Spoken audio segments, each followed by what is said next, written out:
speaker before. He's a humble senior developer hacking away at a SaaS in a smaller Swedish city. He works on his SaaS and he teaches at a university. With his SaaS, he has brought several new people into Elixir straight out of various other boot camps. This is where Louise, who you heard from before, got her first Elixir experience. I love how he goes about what he does. He clearly cares for the people and for fostering new community members. He's here to speak on the challenges of building the right thing and finding the way. Kindly make some noise for Johan Mattisson.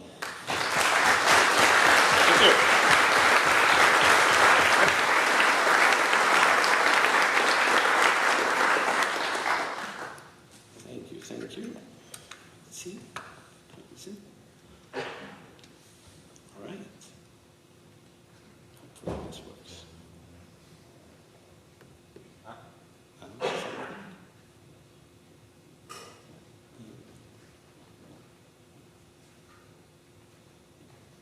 There we go. All good? Yeah, I think so. Super. Just need to enlarge my... Now I think I'm good.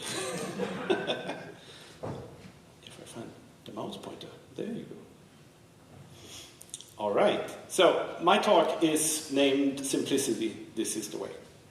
So, and it's about a bit of self-reflection and how I started a bit wrong. So, bear with me, it's a little bit, let's start. All right, so, welcome to today's AAA meeting. I see we have some new faces in the crowd. Welcome. Remember, this is a safe space. Hi, my name is Johan, and I'm an architect astronaut. Thank you. It has been 1 year since I last tried to over-engineer my application. My last relapse was when I started building Kubernetes, a booking system to handle all your bookings. I like event sourcing. Maybe a little too much. For me, it was the concept of events building the state that I found so fascinating. So when it came to building my own project, of course, it should be an event sourcing project. All those events coming together to paint a complete picture is just lovely. I could see and almost touch the potential from what we were building. All that rich data just waiting there to be used for analytics and insights. Our customers will love it.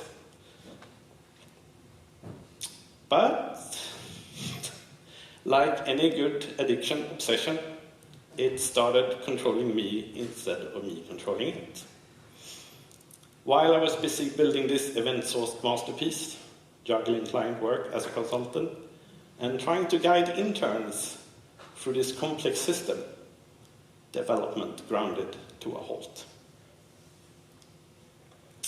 So, there I was, another Google Meet, talking to our intern, trying to explain some event sourcing in detail that I honestly probably have forgotten myself. So it's kind of hard when you go from event sourcing from non-event sourcing system to an event sourcing system, and like the mix context switching, horrible.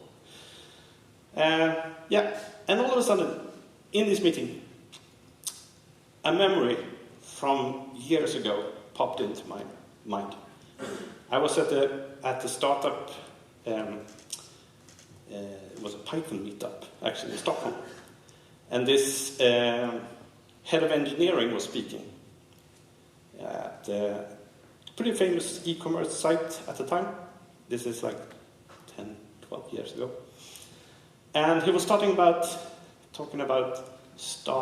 how startup architecture evolves. And I can't really remember exact his words, but the gist was there.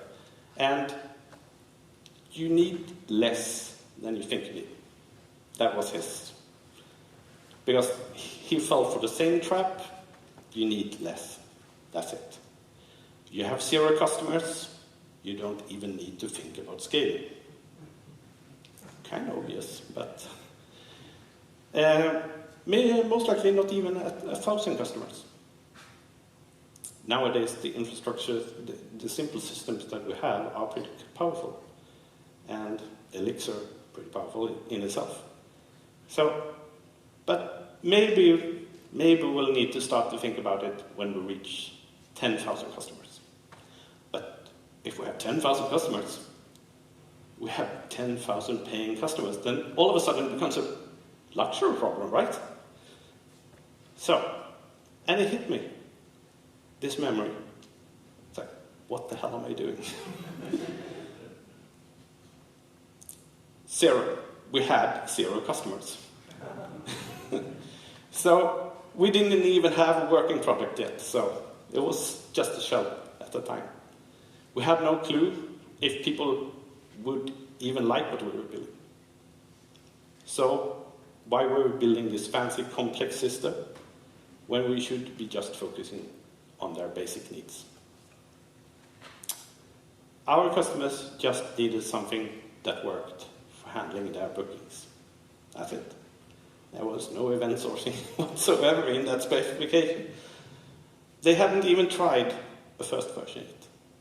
So how could we know that they cared about this fancy analytics stuff? Some of them just wanted to go digital with their bookings, preferably sometimes before they retire. So, no, I said to myself, no, we're not going to do this. Scrap it. We're going back to basics. This is clearly not working. So, back to basics, good old CRUD, here we come. And just like that, we started moving again.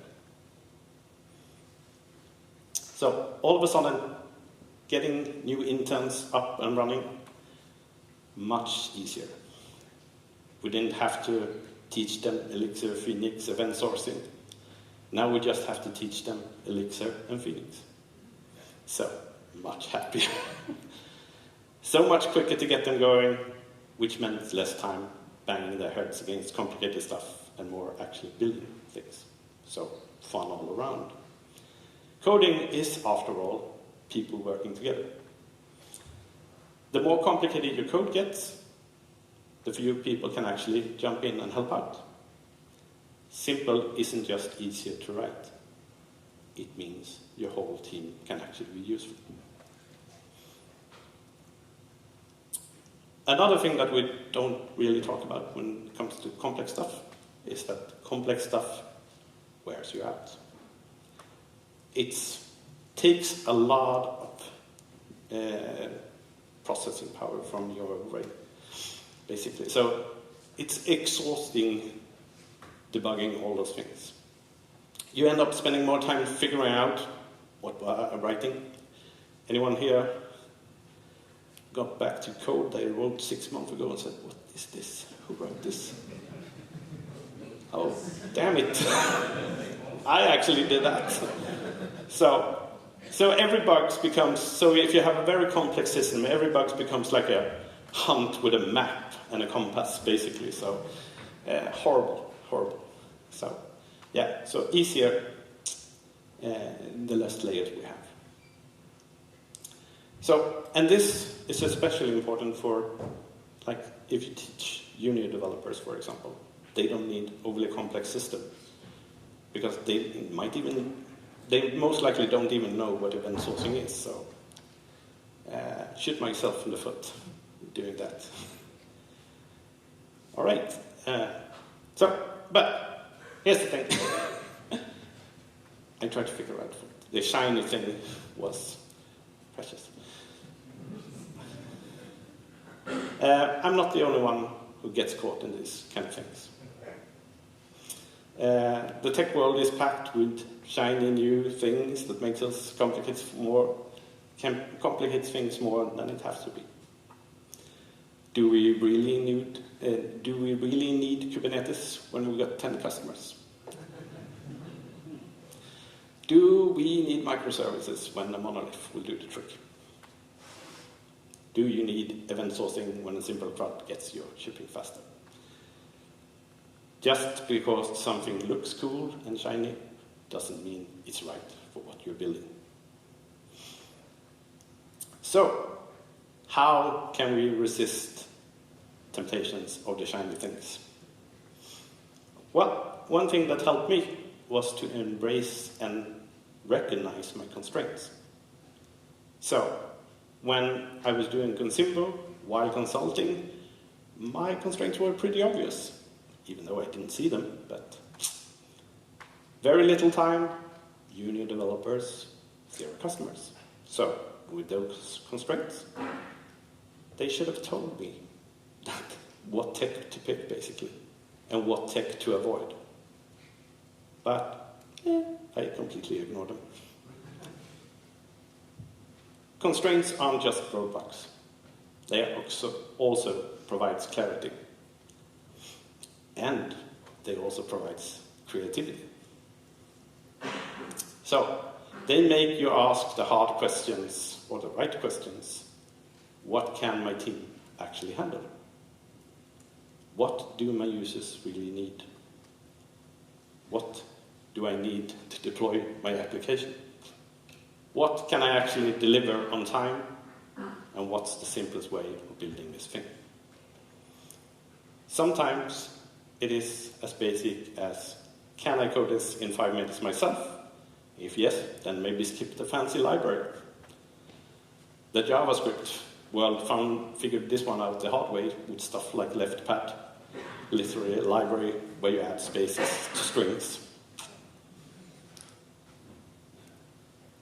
So, since we are in Sweden, a little Swedish for you, so I thought I would share a Swedish word, which could be a guiding point.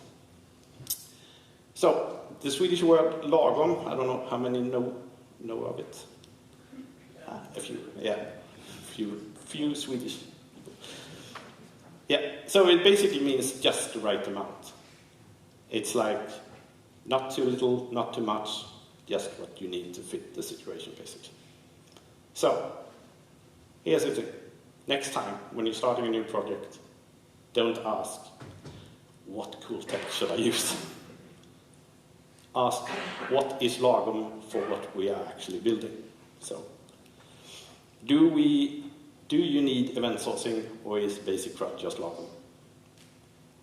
Do you need Kubernetes, or is a simple server just lagom? Do you need microservices, or is the monolith just lagom? So, you see the trend. Let's go for lagom complexity. Just enough to fix today's problems, and simple enough that we can change things when we need to. So, maybe my talk should have been this instead. So let's change it to include the Swedish word. So here's the thing, I still like event sourcing. It's there in the background, but right now, event sourcing isn't lagom for Consimbo. So, it's put on a shelf. We need to focus on other things instead. We need to get a product to our customers, so that should be our guiding light. So they can test it, we can get feedback, and that's what we need. So you need to ask yourself, when you build these kind of systems, what do I need to solve it? So, we still have a bit of way to go, but we will get there in the end. So, and that's for me. Thank you.